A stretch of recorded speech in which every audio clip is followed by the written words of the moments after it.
I think best is kung kaming dalawa humarap na lang sa media at Yan.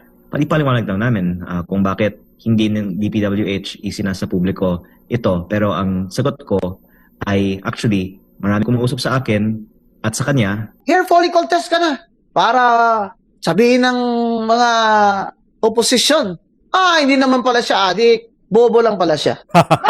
Kung hindi po ako nagkakamali, sir, meron 2 million pesos cash na pwedeng i-pick up ng mga congressman. Mas idealistic pa siguro si Sec Vince, pero siguro marami ng kasing mga napagkasunduan siya in terms of what he can and cannot do. Alright, what's up mga kayon, and welcome back pa rin syempre dito lang sa Joe Malone TV para sa issue ng bayan ating pag-usapan. Di natatakot sa katotohanan. Hoy, December 31, araw ng Miyerkules sa Pilipinas. Joe Malone TV, issue ng bayan ating pag-usapan. Magandang umaga, hapon o gabi, kung naman yung weather sa inyo dyan mga kayon. Maraming salamat. Para sa mamamayan, totoo ang laban, hindi puro drama. Bukas, January 1 na, 2026.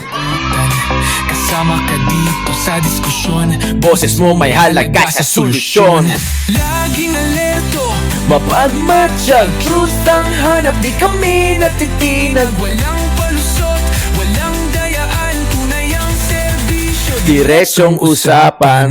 Oh, meron na ba kayong mga kalendaryo dyan ng 2026? Ilagay nyo na sa office table ninyo. ating pag-usapan. Sabay-sabay tayong mag-diet kuno. Sumasalamin sa katotohanan lamang para sa mamamayan. Totoo ang laban. Ganun dapat ang energy. December 31, alas 8 dito sa akin sa Pilipinas. Kaya't katotohanan para sa bayan. Alright, isa magandang umaga, hapon o gabi sa inyong lahat. Maraming salamat po sa pagtutok syempre sa issue ng bayan nating pag-usapan, Joe Malone TV. Alright, paki-subscribe mga kayon. Kung di ka pa nakapag-subscribe, paki-double check naman kung nakasubscribe ka na. Subscribe, click the bell icon para lagi kayong updated sa mga videos na ina-upload natin at yung mga backup channel natin mga kayon, ando dun sa baba sa description. Nandoon na, isang click na lang, mariredirect ka na doon sa mga link na yon. Pasuporta mga kayo na. Palambing, regalo nyo na sa akin to. Target natin dito sa Joe Malone TV, 500,000 subscriber. Tapos yun sa mga ibang channel natin na nasa description, kayo na po ang bahala. Maraming salamat kung gagawin nyo. Kung meron naman kayong channel, paki-comment dyan sa baba na ito yung channel ko. Ako nang buwang bahalang pumunta sa inyo at mag-subscribe. Maggilahan po tayo sa taas. Wala pong bayad ng pag-subscribe. Pag nagpapakita lang po kayo ng sumusuporta at wala namang problema doon kung susuportahan natin yung kapwa Pilipino natin. Huwag na baliin natin at least dito sa channel natin yung crab mentality ng mga Pinoy, yung mga ilang Pinoy na huwag mo na subscribe yan. Mauungusan lang tayo niyan. Alam niyo yun? Yung sa totoo lang may ganun. Huwag na natin subscribe yan kasi manguungusan lang tayo. Parang ang Pilipino parang galit na galit pag nauunahan siya ng kapwa Pilipino niya. Na kahit na hindi naman nagyayabang. Na kahit na pinaghirapan naman ng taong yun kung bakit umangat siya. Parang hindi, dapat. Hilahin natin yan. Huwag ganon. At least, dito sa channel natin, sana masimulan natin yung ganong klaseng mentality na hindi, tulungan natin. Sige, subscribe. I-comment nyo dyan, I'll be the first one. I-comment nyo dyan kung may channel kayo. Huwag nyo lang sabihin yung subscribe na word kasi foul yan. Red flag yan kay YouTube. Sabihin nyo lang na, andito na ako. Alam mo na yon. Yan. Pupunta ako sa inyo. So, subscribe ko kayo. I'll be the first one to do that. Yung my own medicine, ako mismo gagawa. I-comment nyo dyan. Alright? Simulan na natin to. December 31 na. Happy New Year, everyone! Yeah! Andyan yung Gcash ko sa taas, ha? Baka naman. New Year na New Year, ha? Maraming salamat. Pati yung sa mga nagpapakulay doon sa comments natin, si Ryuki. Si Ryuki ba yun? Ryuki, taga-Japanese. Taga-Japanese. Yung kanin, panis. Hindi. Maraming salamat, Ma'am Ryuki. Kung di ako nagkakamali doon sa pakulay mo. Sa comment section, maraming salamat. Meron po tayong Gcash dyan. Kayo na po bahala sa akin. Merry Christmas and a Happy New Year. Simulan na natin ang balitaktakan. Ina nyo, ha? Yeah. Libiste, may 8 billion sa Cabral files. Pucha. Na nakatag sa proponent na OP. Woo! At ES at SAP. Na pinatutunayan ng iba. Hindi pumayag ang Kongreso sa privilege speech upang humiling ng investigasyon. Bakit naman hindi nyo pinapayagang si Kong? Payagan nyo na, magkaalaman na tayo. May nabasa nga akong comment, sabi niya, wala kaming pakialam kung saan nang galing yung files. Ang pakialam namin, dapat i-publicize na lahat ng mga files na yan. Alam nyo kasi ang problema sa gobyerno na to, gaya nung ginawa nila kay Saldico, nagsiwalat na yung tao, pero hindi pa rin pinaliwalaan. Sino paniniwalaan nyo? Yung mga statement nyo, yung mga script nyo, kaya nagagalit sa inyo si Manong Ted, eh. Diba? Bigla-bigla kayong sumusulpot, bigla-bigla kayong nawawala. Vince Dizon, nasan ka na? Diba? Ombudsman, Remulla, where are you? Dito na as. Okay, wala namang problema sa insertion nila sa budget. Okay, sabi nga ni Manong Ted, wala naman, hindi naman illegal yun, yung insertion. Nagkakaroon lang ng kulay ang buhay pag pinakialaman na nila daw yun, tapos nakakuha sila ng kickback doon. Tapos nakalagay, completed, pero hindi naman. So, yung insertion, siyempre insertion, halimbawa, congressman ka, may insertion ako. Kasi mapagawa ko yung tulay kuno. Mapagawa ko ng marami. Insertion yun, okay? Sa budget na gusto mong kuhain. Siyempre, dapat doon talaga yun. Dapat mag-materialize yun. Nagkakaroon lang ng kulay pag pinakailaban mo, tapos nakakuha ka ng kickback. Ay. Alam nyo, in short, doon sa mga korap na politiko, alam nyo kung anong ginawa sa atin. Ito, alam nyo tong word na to, eh. Ginatasan. Yun ang exact term, word na pwede natin ibigay at ipakita sa kanila. Ginatasan nila tayo. Alam niyo yung halika ba sa kwarto? May mga gano'n. Umihimas bigla na gano'n. Alam niyo yung pag gusto nilang magkapera. Ginawa tayong ATM. In short, ginatasan nila tayo. Buha ka ng bits. Next picture. Yan. Napanood nyo to, yung speech ni Miss Cara David. Hindi yung birthday niya. Yung speech ni Cara David sa mga taga-UP. Sabi niya, buhay pa ba kayo? Di sumagot yung mga tao, Oo naman, kasi hindi naman kayo mga korap.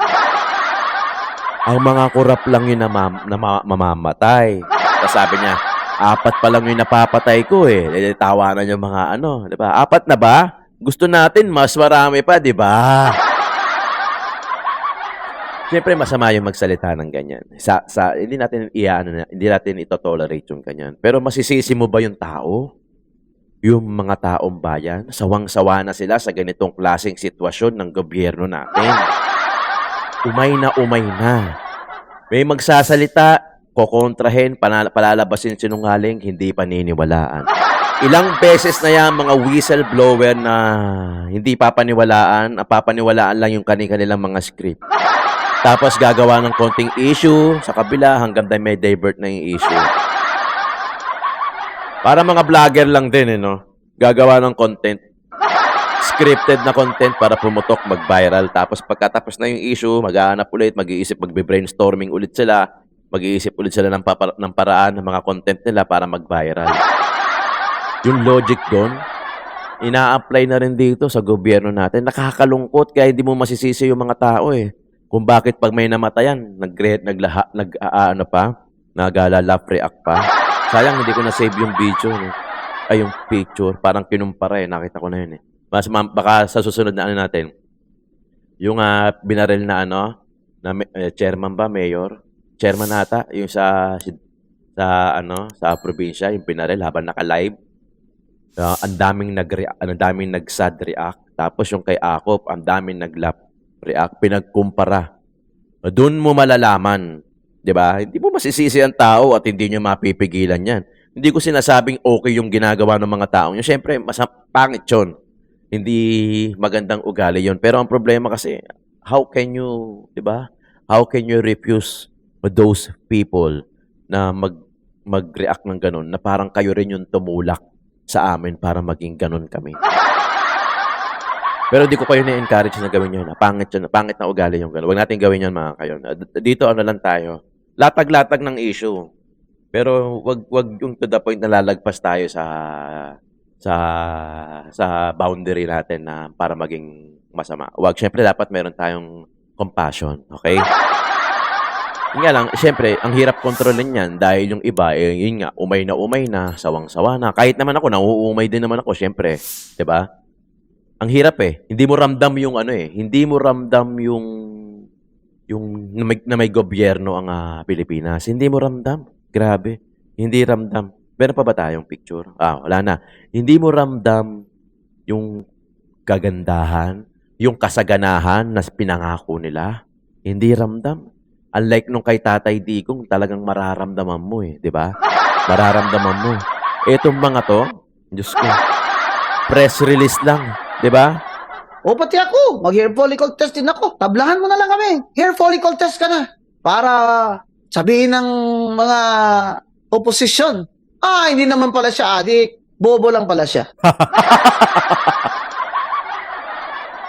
Galing sa PGMNL. What I don't understand is that there are still people who say, no, bait-bait yan si Bongbong Talagang pinapalibutan lang siya ng mga dyan, ng mga tao niya na sila lang magnanakaw dyan. Oh, come on. As Dr. Winnie Monzon said, I mean, I would like to ask Senator Lacson that. Do you really think, Senator Lacson, that si President Bongbong is so stupid? You know, do you believe that what his sister said, that he is a drug addict, so he does not know what's going on? if he did not do, then he is not fit to hold office. If people can just, his cronies can just do this, manipulate our economy, cause our economic downfall because of their greed, those projects, and substandard infrastructure projects, if that's all the work of his people around him and not Bongbong himself, then they must think they're pretty stupid, no? Di naman kami ganyan katanga, BBM. Yes. Tatlong taon ka na dyan, di mo pa rin alam. Tapos ngayon, you're playing catch-up because rallies are ongoing. Everywhere, On November 30, the Catholic Church will lead also a rally after the Iglesia ni Cristo on November 16 and 17, where Senator Amy Marcos disclosed that her dear brother, the president, is addicted to cocaine, and so is his wife and their children. So these rallies will continue. The left is rallying for BBM to resign and Sara to resign, and they want a transition council. And I asked one of them, I said, what's the transition council for? Said, oh, that's going to be the council that will create the rules and who's going to do what in a snap election. I said, how can you have a snap election and you think that it will be fair when the same COMELEC chairman Garcia appointed by the president will still be there? If both of them will resign, that's really going to be an extraordinary scenario. Remember? Because in the previous resignations of ERAP, there was a vice president that took over. And there's the military suggestion from people who think that a military junta will also solve the problem. And Justice Carvey already came out. Should follow the Constitution, and I agree with him. Do not tamper with the Constitution. Do not think that a military junta is our savior. We, the people, are sovereign. Look at Myanmar. When the military junta took over, they took over all the businesses and minerals and mining, and it's gonna get worse because they will rule by the gun. So what's the solution? BBM, do you really think that in 3 years they'll get tired of protesting? We'll just keep on denying it? I don't think the people will get tired. I think there will be pocket rallies even without big rallies. We're not Yes. gonna get tired. And I think the social media on fire against BBM. We don't want, I wouldn't want to see our economy crash before BBM resigns. Kawawa naman tayo. Kawawa naman yung mahihirap kung hihintayin pa ni BBM yun. May nakita nga ako na parang nag-negative 15 na yung rating ni BBM. Sa totoo lang sa loob ng 3 years, ewan ko, comment nyo nga dyan sa baba, kayo tatanungin ko, may nakita na ba kayong pagbabago sa Pilipinas o naramdaman man lang, lalo-lalo na yung mga nandito sa lokal, Luzon, Visayas, Mindanao, meron na ba kayo nakita ng pagbabago o naramdaman man lang? Kasi kung ako tatanungin, wala. Wala talaga. Wala. Mas parang humirap pa nga lalo eh. Parang humilap pa lalo. Oo, wala. Pilit ko iniisip eh. Wala. Baka kasi mamaya mali ako, di ba? Wala talaga. Wala. Puro mga issue. Puro mga kabalostugan. Sa loob ng 3 years, Diyos ko naman, sa loob ng 3 years, wala. Stagnant, palubog. Kaya nga yung rating, pababa eh. Ang inaano ko dyan, hindi magre-resign yan. Hindi magre-resign yan. Pilit yan, tatapusin. Siyempre, kahiyaan na eh. Pero hindi ko pinapangunahan. Baka mamaya mag-resign na. Pero feeling ko, hindi magre-resign yan. Not unless siguro, bumaba ang mag-withdraw ng support yung mga PNP, yung mga AFP, then I think that's the right time magre-resign yan. Pero hanggat hindi nagre-resign yan, hindi nagwi-withdraw yung mga yan, naka-full support yan. Baka hindi magre-resign. Not unless siya mismo gusto niyang mag-resign. Which is impossible to happen. Di ba? Siyempre, parang tinanggap niya na loser talaga siya. Pero baka kung gagawin niya yon, halimbawa, kung gagawin ni BBM yon na magre-resign siya, baka mahalin pa siya ng taong bayan. Sa totoo lang, alam mo, sa totoo lang, ang Pilipino, ano bang tawag? Mapagpatawad ng Pilipino. 'Di ba? Lalo na pagka tinanggap mo yung kahinaan mo, 'di ba? Kahit nakita ka sa makakita ka na nagsusuntukan, pag may isang tumigil tas sumenyas na ng ganon, parang inaccept niya yung pagka-defeat niya. Kita mo yung kaaway niya, hindi na siya babanatan. 'Di ba? Ganon din kasi Pilipino eh. Ganon din sa atin. If Bongbong Marcos will resign, sa tingin ko, malaki yung porsyento na mapapatawad pa siya ng taong bayan. Ewan ko lang Ewan ko lang din. Hindi, pero parang parang nakikita ko parang ganun. Kasi parang, sa wakas, you accepted it. Then, yung Pilipinas naman kailangan mag-move on. Baka patawanin pa siya eh. Baka even Sara Duterte, mapatawad pa siya. Hindi ko alam Siyempre si Sara yun. Sa akin lang. 'Di ba? Hanggat meron pang 3 years na natitira, ibigay mo na. Ibigay mo na. Tangna ka. Diba? Ang daming nag-whistleblower na. Talagang, ang dami nang lumalabas. Talagang, ang problema talaga, ayaw pa rin paniwalaan. No? Marami pang nagsasabi na si Kong Leviste sinungaling doon. Ano yun? Trip-trip lang? Magiging whistleblower ako, sasabihin ko ganito, ganyan. Trip-trip lang? May papel na hawak? Di ba? Kung hindi po ako nagkakamali, sir, meron 2 million pesos cash na pwedeng i-pick up ng mga congressman ngayong linggong ito. Ito na ata yung sinasabi ni Jose Rizal Sikat Jose Rizal na ang kabataan ng pag-asa ng bayan. Etong si Kong Leviste, pati na rin si Kong Barsaga. At baka yung iba, mas mataas.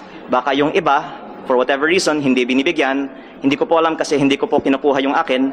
Pero mabuti po na malaman ng publiko, may ganitong klaseng mga bonus na nagkataon bonus yan. Ay halos kasabay ng approval ng budget. Nung Oktubre din, dagdagan ko po, may 1.5 million pesos na ibinigay sa araw ng pagboto para sa budget at buwan-buwan, meron pong mahigit kumulang 1 million pesos per member. Ang lumalabas po... Napaka-ironic, no? Kung kailan pinag-uusapan yung national budget tapos maglalabasan yung mga bonuses. Puta, alam na! Alam na! Puta, ginagawa nila tayong tanga sila, no? Alam na yan. Matik yan. Ang isang representante ay may 20 million pesos of MOOE at sweldo kada taon. Times 318, ito po ay mahigit 6 billion pesos.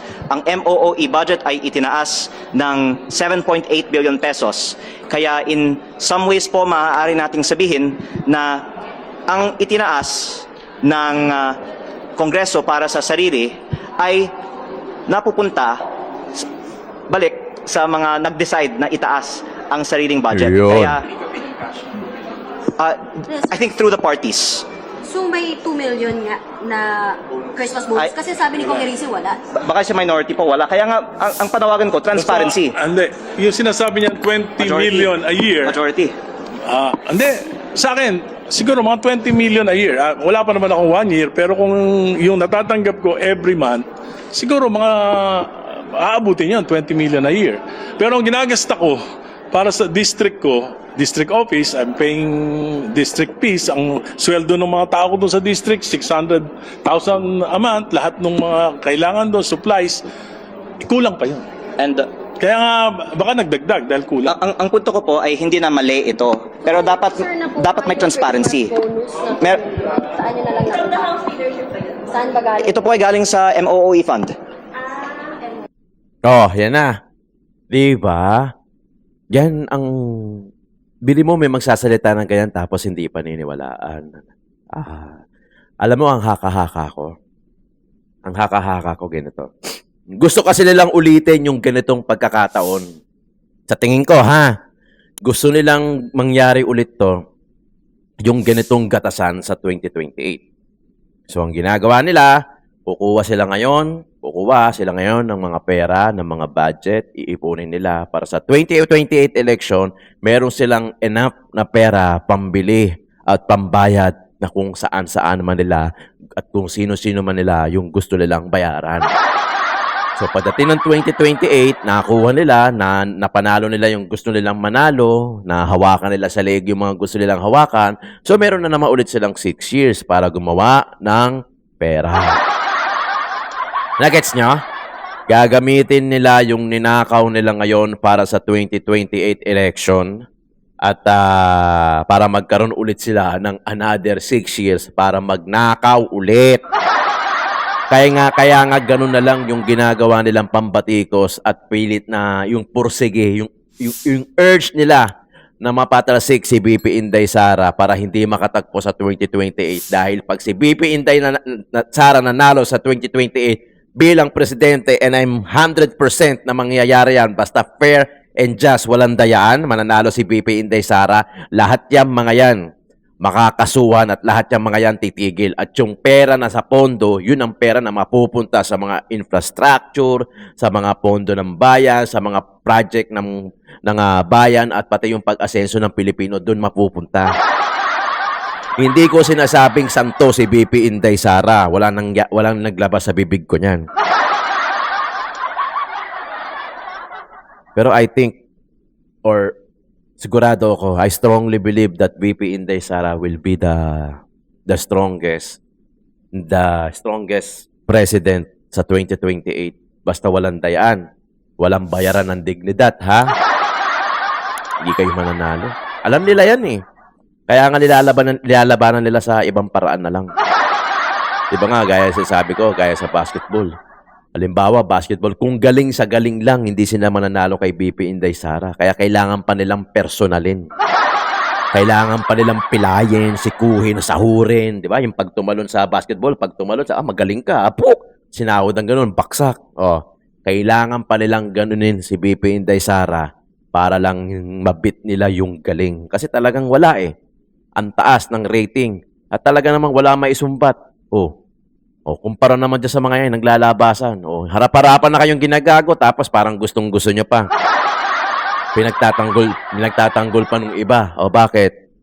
Nabayaran din ba kayo? Naambunan din ba kayo? Ambun lang yan! Sinarili nyo naman. Pera ng taong bayan yan, dapat yan para sa lahat. Diba? Dahil binayad, iniipon natin yan bilang tax. Tapos sa kanila mga busa, di ba ang laki ng pera ng Pilipinas tapos nangungutang pa? Kutsa yung mga dayuhan niya pumupunta rito para magbakasyon eh. Tapos sa kanila lang napupunta yung pera, di ba? Natin muli dito sa ating programa ang kinatawan po ng 1st District ng Batangas, si Congressman Leandro Legarda Leviste. Congressman, magandang gabi, mayong gabi Admar Vilando kasama si MJ Mondihar dito po muli sa SMNI. Happy New Year, sir. Happy New Year po sa inyong lahat, and glad to be on your show before the New Year because ang aking New Year's resolution ay to make less enemies, pero hindi pa yan effective ngayong gabi. Kaya Uy. sasagutin ko lahat. Baka ng next inyong year mga pa yan. tanong. Opo, at syempre naunguna po dyan kasi kumalat po yung video, yung CCTV video, pati po yung larawan na may paper cut, na sugatan daw po. Ano po ba yung katotohanan po dito sa side po ninyo, Congressman? Kayo po ba ay pinilit na kunin yung mga dokumento bagamat hindi malinaw doon sa CCTV na nagkaroon ng komosyon, pilitan dahil wala naman CCTV sa loob, pero sa labas naman medyo maayos naman ang inyong usapan with Undersecretary Cabral? Thank you for acknowledging that the CCTV actually proves that okay naman kami ni Undersecretary Cabral dahil naglalakad kami at hawak ko yung papel at discuss nga po namin. And I vehemently deny any allegation that I illegally obtained documents from the DPWH because these were given to me with the approval of Secretary Vince Dizon. And it took him a number of days to even reply to my initial Facebook post. I have also been saying since November in public that I have had these. And I've also been discussing with him since September the public release of these files. And ang katotohanan po kasi maraming mga kumakausap sa akin at sa kanya na wag ilabas ang mga files na ito dahil marami pong mga taong nakapangalan sa listahang ito.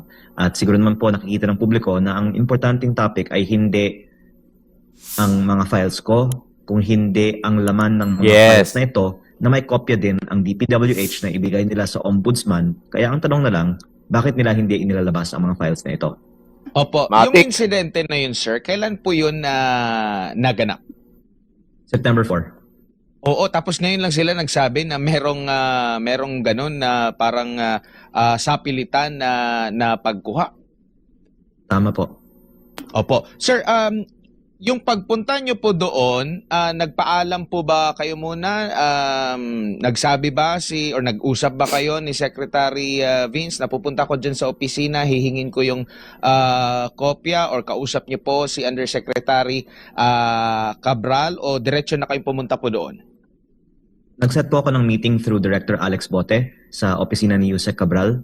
And actually, nung June 11, nandun din po ako to meet Yusek Cabral, and binigay niya sa akin yung kanyang high-level budget allocation formula na ang tawag po niya ay ang kanyang baseline budget managed o BBM formula, kung paano na-compute niya yung 401 billion pesos allocable budget per congressional district. Nagsulat din po ako sa kanya a month later asking for the detailed breakdown ng mga budget allocations na ito. At nung na-appoint si Sec Vince September 1, naisip ko na baka kung noon hindi ito ibinibigay ni Secretary Bonoan, mas may chance ngayon. Kaya naisip ko na pumunta that day. And ako po ay napapasalamat na nung nandun ako, tinawagan ni Yusek Cabral si Sec Vince kung maaring ibigay sa akin. Tapos nag-call back din po si Sec Vince. At ang sinabi po ni Sec Vince, okay na ibigay sa akin in the spirit of transparency. Sabi ko nga po kay Sec Vince, maganda kung isa publiko natin ito. At sabi niya, oo, isa sa publiko nga niya. Kaya ako nga din, hindi ito ginawa sarili ko dahil ang expectation ko, mas maganda, DPWH ang gumawa. And I believe nung September, mas idealistic pa siguro si Sec Vince, pero siguro marami ng kasing mga napagkasunduan siya in terms of what he can and cannot do to remain in his position. Kasi siya naman po ay nandyan lang at the pleasure of his appointing authority. Kaya wag natin pong sisihin si Sec Vince personally at mahirap po ang kanyang posisyon. Kaya minsan baka hindi siya pwedeng magsalita ng totoo. Opo, meron pong ilan na nagpahayag ng pagkabahala doon po sa sinasabing pinilit daw po ninyo na kunin yung files. Kung ganun po yung mga naging senaryo, meron ba kayong natanggap din na text mula kay Dizon na parang pinapaalalahanan ka bakit ganun yung nangyari? Ganun din si Undersecretary Cabral. Kailan yung last communication po ninyo with Secretary Dizon na bago po yung interviews niya na sinisita nga kayo dahil di umano'y sa pilitan yung kinuha ang file? Actually, I think abroad si Sec Vince ngayon, and hindi siya masyadong accessible sa media, and we are trying to contact him, pero baka wala din siyang magandang sagot kasi nga only every few days siya nakakasagot sa mga katanungan ng media. Ang I think best is kung kaming dalawa humarap lang sa media at Yan. palipaliwanag lang namin kung bakit hindi ng DPWH isinasa publiko ito. Pero ang sagot ko ay actually marami kumuusap sa akin at sa kanya at pwede naming pangalanan lahat na itinatago. Kasi kung isinasa publiko ng isang mambabatas ang mga proyekto na pinasok niya sa kanyang distrito, yan ay patunay na hindi siya kumita sa proyekto. Yun. Pero the fact na ang daming ayaw na lumabas ang kanilang mga pangalan ay I think a reason to believe, corroborated by the fact na Kumita. ang sinasabi ni former Undersecretary Bernardo ay almost 100% ng mga bid sa DPWH ay luto, na may mga commission nga in many cases para sa mga proponents ng mga insertions. At ang mga presyo nga talaga ng mga proyekto ng DPWH ay mataas, ang kalidad ay madalas substandard, kaya ang sinasabi ko ay halos lahat siguro ng mga DPWH projects ay may kickback. Kaya may mabuting dahilan siguro para ayaw ng marami na lumabas ang listahan. Yun matik, alam na yon, di ba? Pero maganda yung sinabi ni ni Kong Leviste na humarap silang dalawa ni Vince Dizon sa media. Yan. At para malaman kung bakit ayaw ilabas o ayaw pangalanan o gustong ilabas ba o ano, di ba? Nakakabahala nga. Tama nga yung sinabi ni Ted Filon na parang nawawala si Vince. Parang nakakabahala yung katahimikan ni Sec Vince, di ba? Hindi natin masabi, baka mamaya naiipit din si Sec Vince. Vince, baka naman. Di ba? Para sa taong bayan. Di ba? Kasi sa kasakiman ng mga korap na politiko, kaya ang inisip na lang yung sarili nila. Hani niya ba yung pera? Pera naman ng taong bayan yun. Diba? Hindi ko hinahangad yung perpektong gobyerno ng Pilipinas. At hindi ko na rin hinahangad yung walang korupsyon sa Pilipinas. Para kasing ang layo sa katotohanan nun eh. Diba? Ang hinihiling na lang namin siguro in behalf of my countrymen na putya, unahin nyo naman yung taong bayan. Ang tagal na namin umaasa, binoto kayo, nakaupo kayo dahil sa amin na yung serbisyo na hinahangad namin, ibalik sa amin. Yung serbisyo na trabaho, yung malasakit ninyo, na maging maalwal naman ang buhay ng bawat Pilipino. Hindi na nga namin hihingin na huwag kayong mag-corrupt eh. Sigurado naman magkukurap kayo. Puking ina, wag naman lahat. Diba? Wag naman lahat. Na parang putya, gusto nyo na, hingin nyo na lang yung pera namin, hingin nyo na lang yung sahod namin. Diba? Real talk yun mga kayo, kasi wala naman tayo makikitang, I don't think, kung meron man, na hindi nga yung corruption yun, hindi mawawala eh. Diba? Hindi mawawala. Unahin nyo muna yung taong bayan, puking ina nyo. Diba? Diyos ko Santissima, ang hirap nung ganyan. Mga kayon, maraming salamat sa pagsubaybay. Happy New Year sa ating lahat. 2026, mas lalong dadamay ang podcast natin, ang reaction natin. Hindi tayo titigil sa issue ng bayan, ating pag-usapan. Joe Malone TV.